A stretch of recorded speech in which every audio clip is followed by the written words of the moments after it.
As fantastic a CFP as Mel O is, as wonderful an attorney as I am, and as good as Stormy is at whatever it is he does, please do note that anything said in our podcasts are our opinions alone and are not meant to be taken as financial or legal advice. Welcome to Finances, the Other F Word, a Gen Xer podcast for musicians and music lovers, where we discuss money and music without all the pretentious bullshit.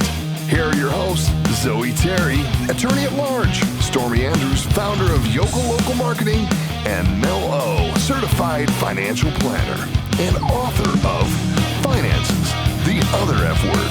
Listener discretion is advised.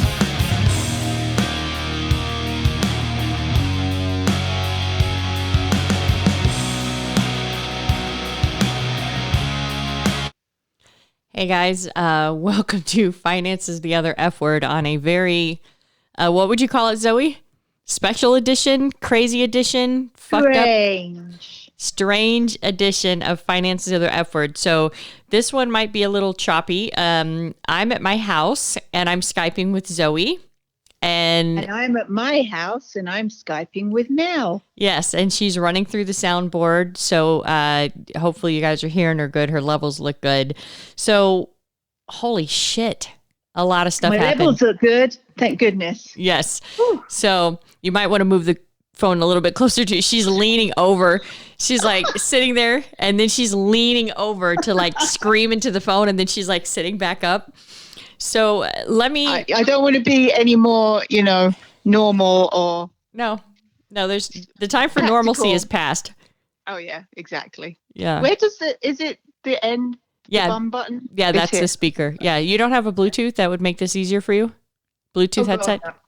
Do you know what I just did? I just talked into my drink instead of my phone. Yeah. It's okay. I don't have anything to make my life easier. We're not recording this, but you know what? I just had a great idea. Why are we not recording this? Because you can record it on Skype.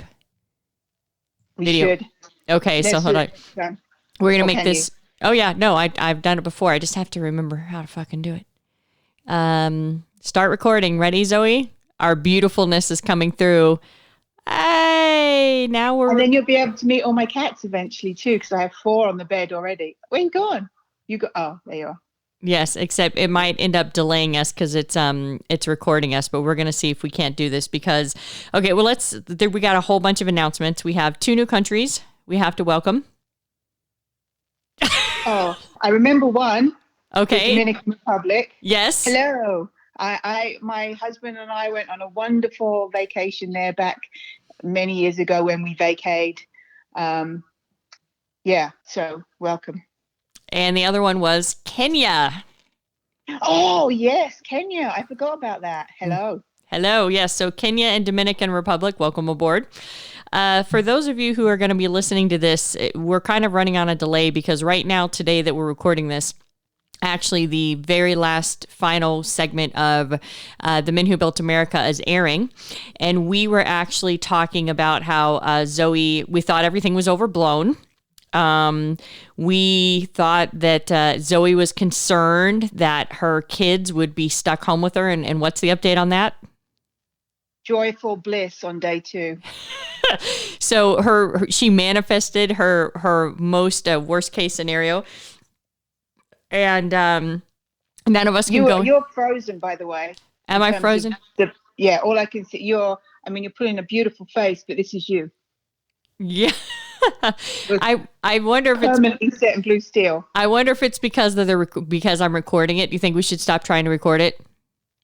Yeah, because Okay. All right, we might keep this in. Okay, so now we're not recording. Am I better? Right. Yeah, see, Skype is... Yeah, Skype is still not super great in there. So normally we would be in the studio and we would be having great visuals caught by Stormy's excellent podcast studio that is available for rent. Not right now, obviously, because nobody can leave their house, but is available for rent. And with the video thing, we're on episode like 90 something now, and we had a whole ton of video that I've done nothing with. But since I find myself with no social life, we are launching our YouTube channel. So hopefully by the time, So hopefully by the time this airs, we'll have a couple. Like a teenager.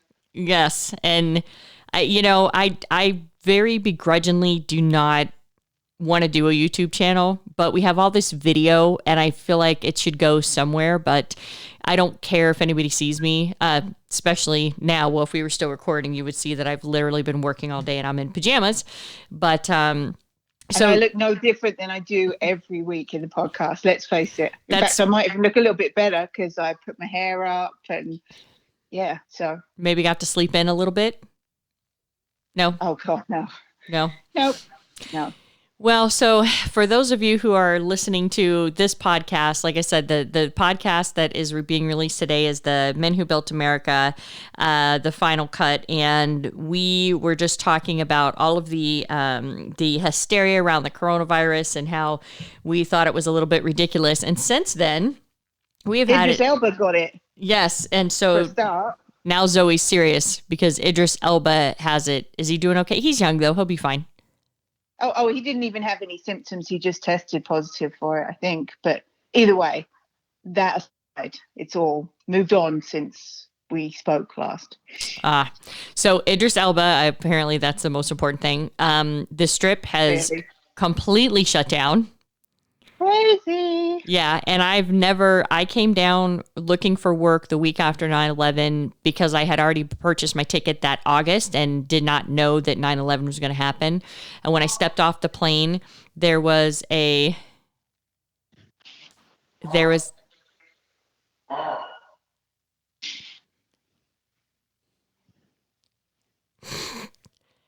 Continue. Yeah, so for those of you who don't know, what just happened, one of her sons is screaming, "Mom, mom, mom." I guess they never stopped saying that.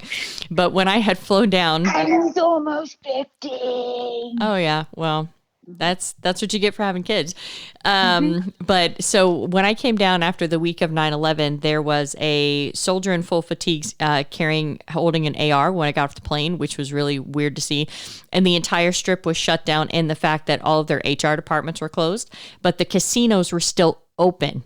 Now it was desolate, but they were open. This is the first time that I'm aware that they are closed, like nothing. And there's a whole bunch of videos of people driving down the Strip. We're showing it's dark and it's no people. I'm like, yeah, aren't you supposed to keep your ass inside? I was going to say, yeah. What? Yeah, Duh. we get it. I mean, keep your ass inside so we can get through this fucking bullshit. So we were asked by Sisolak. When were we asked? Governor Sisolak? I think it was. Well, God, I don't even know what day it is. That's the problem. It's Thursday. I think he said Tuesday. I don't even know. I can't tell you. Earlier this week. Well, we're on day 2, so it must have been today's Thursday. So he asked us Tuesday, I think. So, yes. Stay home for Nevada. Stay home for Nevada. And so that is why for the next probably couple weeks, you're going to be experiencing the podcast like this. And what'd you say? Quality fucking podcasting at its best. And we've seen the I just realized I'm leaning into my computer now to speak louder. Okay. Not content with my drink, I'm now talking there instead of there. So carry on. What Zoe's doing is like when you talk to somebody who English is their second language and you think that the way that they're going to understand it is if you talk louder, and as you try to explain yourself and kind of angrily at them that she's going to get it. This is what she's doing right now. Yeah, it's pretty awful.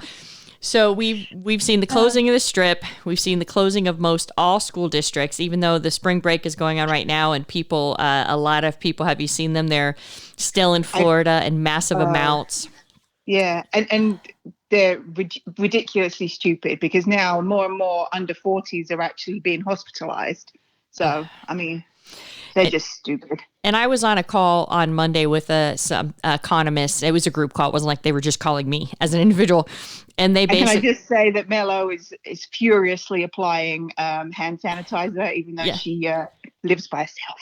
Yes, actually, it's lotion. Well, and it's funny that you say that because like I'll sit there and I'll go to turn on my faucet and then I'll grab a rag to turn it off and I'm like, I'm the only one who lives here. Like if I have coronavirus, I fucking have coronavirus. Like it doesn't matter what I'm going to do. And then I wipe down all my door handles. I'm like, I'm a fucking moron. Like I'm saving myself from myself. I don't know what's happening. And the ghosts might have it. So yeah, that would be good. Have a little bit of company over here besides these two dogs that are driving me crazy because I'm like just doing nothing but staying home with them.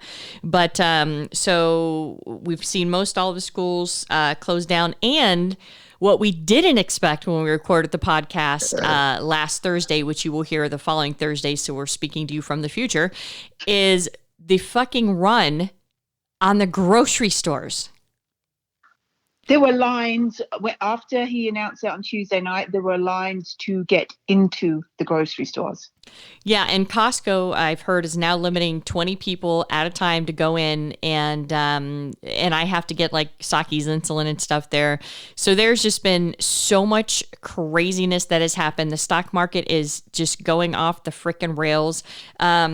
We've had Monday. The Fed came out Sunday Sunday evening at 5:00 and just said that they were going to cut interest rates. And like we've talked on this podcast 100 times, when you cut interest rates, that means you're trying to prop up the economy. You're trying to flood the economy with cash. But the Fed doesn't cut interest rates at 5:00 on a Sunday. Okay, so I watched the market futures. The market futures were down slightly on Sunday night, and I had been watching through the weekend, and I'm like, okay, it's going to be a little rough. The minute they made the announcement, the futures market just fell out, just free falled, and we ended up clocking the worst day in the history of the market, Monday, and only paralleled by Black Monday, which we've talked about on this podcast, what caused Black Monday. So we had that fall out. We had a run on the grocery stores. I was at the grocery store today. I actually got a little bit of meat, which was awesome because I don't have. Yeah, with somebody has got to get meat. Get out. Which one was that? Same one. The same one? Oh, okay. And so anyway, I actually was able to get some meat, but they had the wrapped meat behind the butcher counter. So you had to go to the butcher. You had to stand in line, go to the butcher counter, and then ask for what it is you wanted. And so there's talk of federal stimulus. There's talk of people working more from home. What did I miss? There's been so much crap that's happened in a week. What hasn't happened? I don't know. I'm still shell shocked by the fact I'm stuck in my house with my children and my husband and 6 cats. So yeah, well, the cat parts is okay, but I was gonna say the latter part would be fine, but yeah. Day 2 of 30. Well, 30, and they're saying 2 months, but my understanding is with the virus is that when it gets it either by sunlight or it gets heated up, it actually dies. And so Vegas, even though it got cold here, all of a sudden it started to get warm, then it got cold again. It's like 48 degrees right now, or no, I'm sorry, it's like 50 something. It'll be 52 tonight. That we're going to have an abundance of both of those things here and probably another month and a half. And so I'm hoping that that's going to help be able to allow the casinos to open within 30 days because, of course, we have a ton of people that are out of work, and there's a ton of musicians that play gigs at casinos that can't perform right now because obviously there's nobody at the casinos and the casinos are closed. And so it's affecting everybody all the way around. So you guys may have heard talk about the financial stimulus that the House and everyone is trying to pass right now. And there's a couple portions of it. So we'll talk about that real quickly and then we'll get on to some funner stuff. Originally, as part of the federal stimulus package, they had talked about waiving the payroll tax for businesses. And I don't really know to this day what that would have done. I mean, it just doesn't seem like it really does a whole bunch. And they've not for the people who work anyway. Yeah, not I mean, it's good. Yeah, it's good for the corporations, but I mean, would the payroll tax waiver be enough to float a whole bunch of other people's salaries? You know what I mean? I just was thinking that was kind of benign and not very effective, but they dropped that. Then they talked about doing some loans to small businesses to help them close the gap to be able to, have lines of credits and such to provide for their payroll, which I think is a very good idea. They're also looking at the federal government. I have mixed emotions on this. The federal government is looking at bailing out industries that have been affected by like the airlines. Yeah, like the airlines, which I'm kind of like, okay, I get it. The airlines they didn't mismanage their money. They did nothing wrong. They got hit really hard in their big industry. So I'm like, okay, I can get that. But then at the same time, Tuesday, President Trump came out and said that he supports bailing out Boeing. Now, Boeing has been having financial difficulties since the grounding of the 737 MAX plane that had, I think, 2 fatal crashes and killed people. Well, there's news coming out that they knew that the plane was not in good shape. So you knew it and you put it in the air, and now you're having ramifications from that. And then now we're going to fucking bail you out. Like you remember in 2008, we did this with the banking system because they turned into greed pigs and all of this stuff happened and we went and bailed them out. Well, now that he's looking at bailing out Boeing, I don't agree with that. However, yes, industries that are affected, dinner and restaurant and those types of places and airlines, yes. And so that's one of the things that's on the table. They're obviously the big conversation that they're having now is the sending out $1,000 checks to people. However, it's on a sliding scale is what they're proposing. So if you have over at the time of this recording, and it's going to change, if you make over $75,000 a year, and I don't know if that's single or jointly, it might be jointly, then you get nothing, supposedly. And if you do not have any taxable implications, you also receive nothing, meaning that for people who are below the poverty level, a lot of times when they do their taxes, they get refunds, but they don't actually have any taxable earnings and they don't actually have any taxable implications, meaning that they're not really paying any taxes. And so according to this draft that is going back and forth between the House and Congress right now, as they're saying that anybody who doesn't have taxable income might not receive a check at all. And from a fiscal standpoint, that makes sense because you're paying people out of taxpayer dollars. And if you're paying people that don't pay into the tax system, then fiscally it just doesn't make sense. But at the same time, those people are needing help too, I would assume. Any thoughts on that, Zoe? No. Yeah. Awesome. Because I'm just trying to kind of figure this out in my head. One of the other things that they've talked about doing is they talked about doing the direct payments, and then they talked about putting either helping. This is the big thing. The Republicans want to help the companies and Democrats want to help the people. And so that's where we're hung up right now, because the Democrats are saying we want to have higher Medicaid coverage and we want to have higher unpaid, what is it? The insurance? When you're unemployment benefits. So they want to increase that, and that's how they want to go ahead and they want to protect the workers. And then Republicans are saying, no, that's not the effective way. And so they're going back and forth. And then one of the things that was proposed by President Trump, which was something that was done during the Obama administration after 2008, was that when they bailed out the banking system, in some cases, they actually ended up picking up shares in the actual underlying company. So you have private companies that have federal ownership as part of this bailout money that they did in order to prop up the banking system.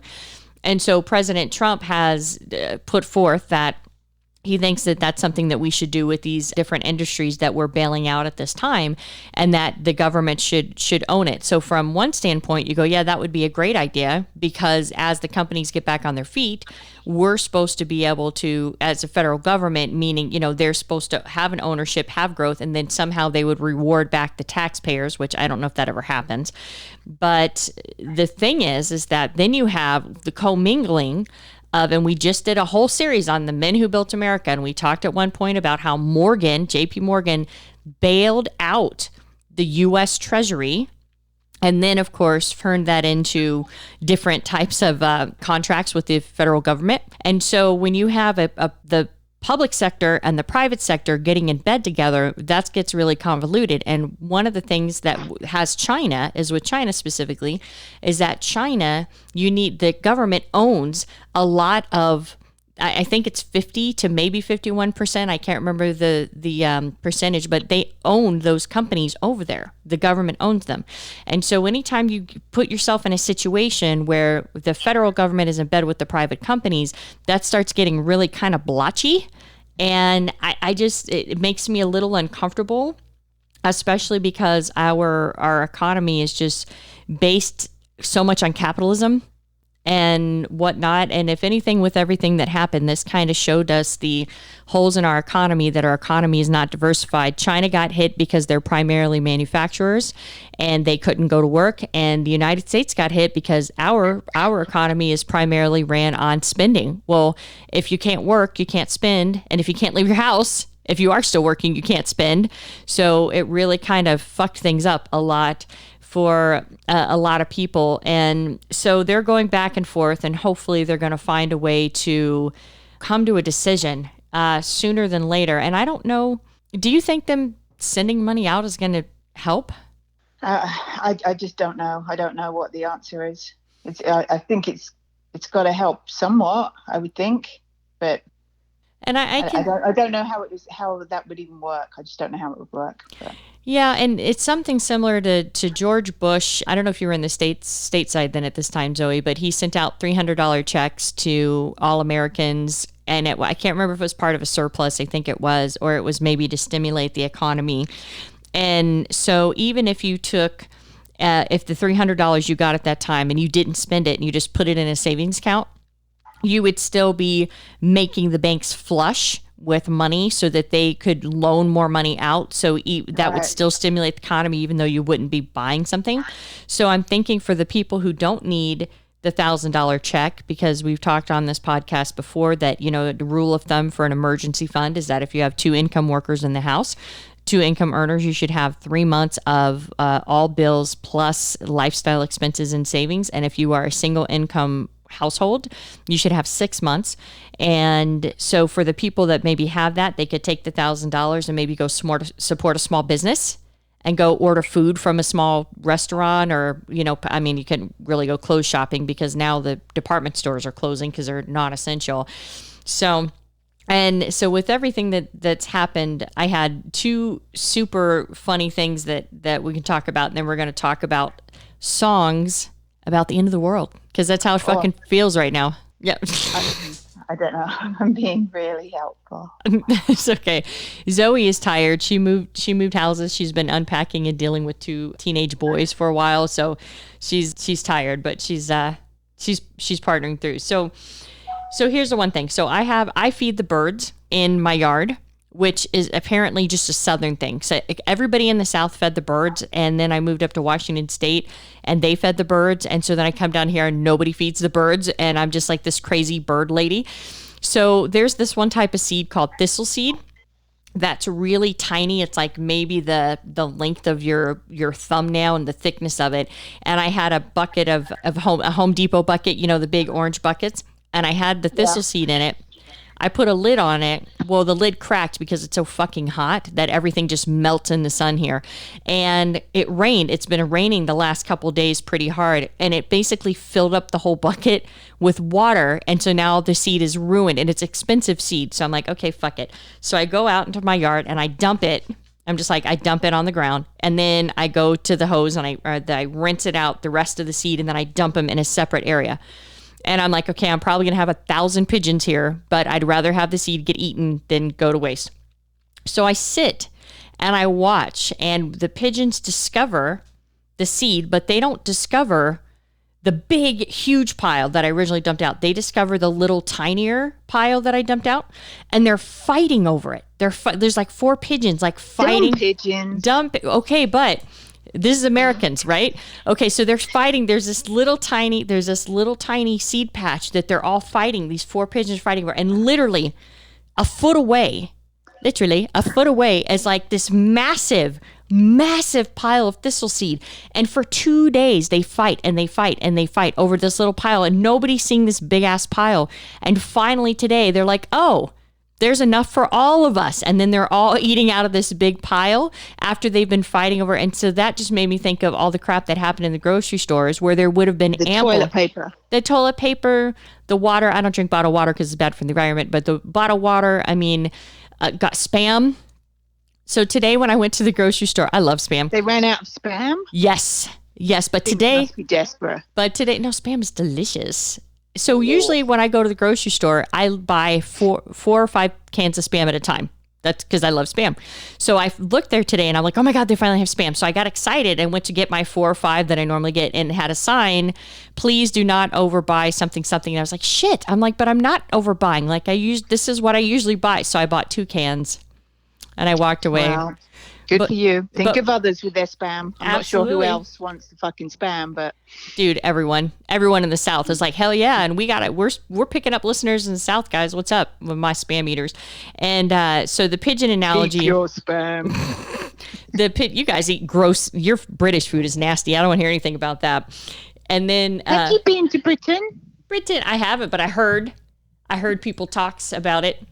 And then, so the looking at the pigeons, I just thought, this is Americans. This is what we're doing right now, and it's retarded. And then the last thing I'll say is I had a dream, and I had a dream that I was eating a 5-pound cupcake, black Easter cupcake, I guess was made out of chocolate, and I don't like chocolate with green frosting.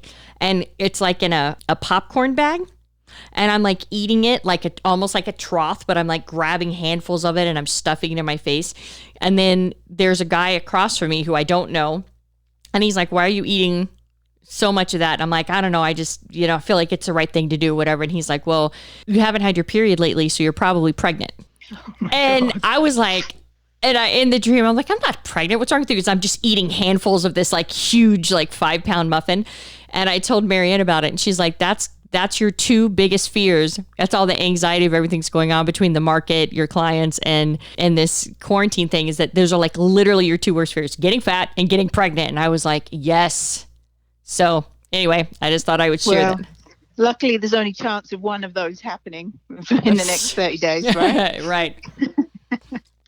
So anyway, that's all we got for you today. We just wanted to cover a little bit of the stimulus package, and then we want to get on to some fun stuff about some different songs so we can make you guys a playlist. And then next week we'll probably officially have the launch. Well, next week you'll be hearing this one. Next week we'll have the launch of the YouTube channel, so you get to see Zoe and I's beautiful faces. Beautiful. Yeah, but not today. Not today. No. Okay. So, all right, Zoe. So I got metal songs over here. So what songs you got about the end of the world? Well, obviously we thought of this because REM's 1987 hit "It's the End of the World as We Know It," and I Feel Fine. Yep. Just re-entered the iTunes chart, and as of Monday, it was number 39. I don't know where it's at today. Oh, okay.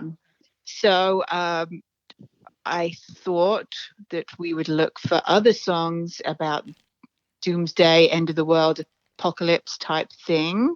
So, Waiting for the End of the World, Elvis Costello. I haven't heard it. No, me neither. Excellent. Until the End of the World, U2. Nope. No, I'm not a huge U2 fan though. I mean, I like a couple songs, but I never like got into it. Great musicians, great band. Yeah. Me too. I like some of their older stuff, but I've never seen them in concert or anything. You might know this one, Preaching the End of the World, Chris Cornell. No. Okay. Yeah, I didn't listen to a lot of his solo stuff. Oh, okay. Yeah. Well, I don't know it. Smashing Pumpkins, I'm not a fan either, but Doomsday Clock. Okay. Well, this one I like. Every Day is Like Sunday, Morrissey. I've never even heard that song. It's a fantastic song. Well, you can imagine it's very Morrissey. Every day is like Sunday. Anyway, that just pretty much sums it up, but it's good. It seems like all of his songs would be about something depressing, like the end of the world. Yeah. So pick a song, but that's the one. Invisible Sun, The Police. I know the song. I hear it in my head. I didn't know it was about the end of the world.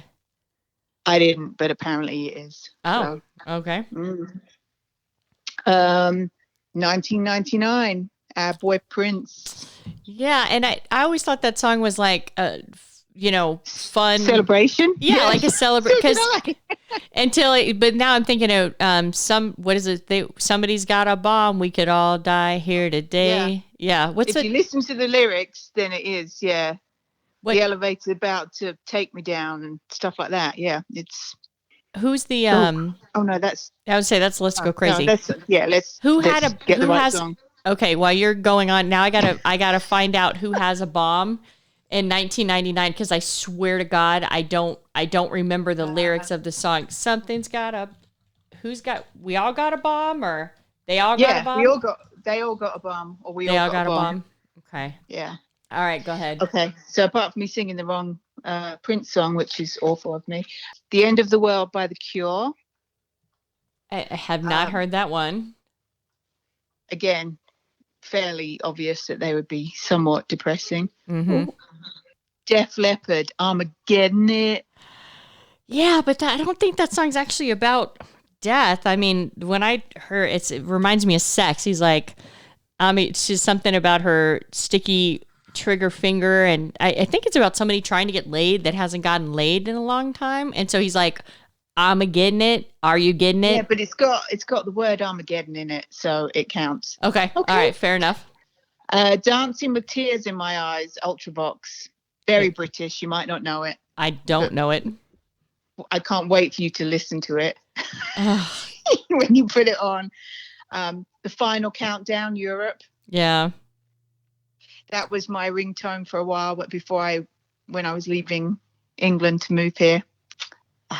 Wow. Anyway, that's happy day. I would say nothing more depressing than that. Every time the phone rings, you're like, oh yeah, I'm going to be leaving my homeland forever. Well, at that point, I didn't know it was going to be forever. And I was kind of excited. And then, 9/11 happened, but I came 2002 anyway. London Calling, The Clash. I didn't know that was about stuff. All right. I mean, I know the song, obviously. Yeah. Mercy, Mercy Me, Marvin Gaye. Yeah. Think about it. Think about it. We're getting a bit deep, maybe, but that's right. Like nuclear war stuff. Yeah. Oh, and I'm looking at the Prince lyric, by the way. It is, everybody's got a bomb. We could all die here today. So there you go. Yep. Enjoy that. Now, this came up during some of my search, and it was really weird because I heard it the other day, and it really brought a little lump to my throat. My Love Is Your Love, Whitney Houston. And right at the start of it, do you remember her little daughter goes, "Sing it, Mama," or something really sweet? And it's just like, oh, they're both gone. It's just... I don't even know that song. Oh, I've never heard that song before. Huh. It's okay. It's I believe you. I'm just saying I've never heard it before. Well, you will. Radioactive, Imagine Dragons. Road to Nowhere, Talking Heads. Yeah, and we're on a road to nowhere. It's a great song, yeah. We Don't Need Another Hero, Tina Turner, just to get a bit, Oh yeah, I guess it was very and she, the suit, the outfit she wore in the video was 40 pounds. I think we talked about that before on the podcast. Yeah. Weighed 40 pounds. That's like craziness. I don't know, 2 cats. If your cats are Garfield. For our millennial listeners who don't know who Garfield is, he was an orange cat that used to be in the comic strips that we used to be on newspaper that we could all really use right now since we have no toilet paper. And he liked lasagna and hated Mondays, and he had a teddy bear named Pookie. And he's the best. 99 Luftballons. Oh, I had that. I figured you would have it, but I put that one on too, even though it wasn't metal. All right. The End by The Doors. I've never heard that one. And then I'll save my last one for once you've done your wicked metal ones. Well, they're not super wicked. I was doing other stuff, so I was just trying to pull songs out my ass. So I'm sure there's going to be a whole bunch of metalheads. Nice. Yeah, I'm bored. I'm in quarantine. If there's going to be a lot of metalheads, especially if you're into death and black metal, like Rick and Lyle, that are going to be screaming at me because there's a bazillion metal songs I can't think of. But first one was "Killer of Giants" by Ozzy Osbourne. It's off of the Ultimate Sin CD. I have it. It's one of my favorite songs about nuclear war. 2 minutes to midnight. Excellent. Yeah, and nice and fuzzy. Teary. 2 minutes to midnight. Iron Maiden, which is also about nuclear war, because a lot of these songs came out during the 80s when nuclear war was our fear, not coronavirus. Or I'm sorry, COVID-19. And depending on how you want to pronounce it, it's either Enema by Tool or Enema by Tool. Great song, specifically targeting Los Angeles, which is ironic because I think he probably lives there. I don't know. I mean, I would assume. But Tool's, they're great in concert. Great musicians, great in concert. Floods by Pantera. So that's like, raw, making you want to get a little fucking jumpy. This one is a stretch, but I love this song, Judgment Day by Whitesnake. And it more like kind of a sexy song, but it's still Judgment Day. So she put Armageddon in there by Def Leppard. I'm putting Judgment Day by Whitesnake in there. Skeletons of Society by Slayer, which there's a lot of Slayer songs that are about a lot of fucked up stuff. Fight Fire with Fire by Metallica off of, I think it's Fight Fire with Fire. I think it's Ride the Lightning. We had to have one belch from Zoe to make it complete. I think it's Ride the Lightning. Yeah, it's not Master. It's got to be Ride the Lightning. Anyway, Electric Funeral, Black Sabbath, Revelations by Iron Maiden. And then this one, I have because I have the Matrix soundtrack, and I'm not a fan of Dave Matthews, but he has a diehard following, and they're a great band of musicians.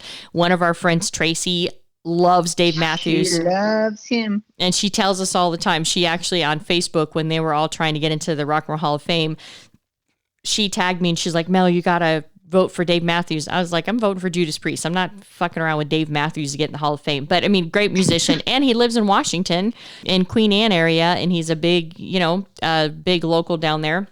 Or up there from, I guess, our direction.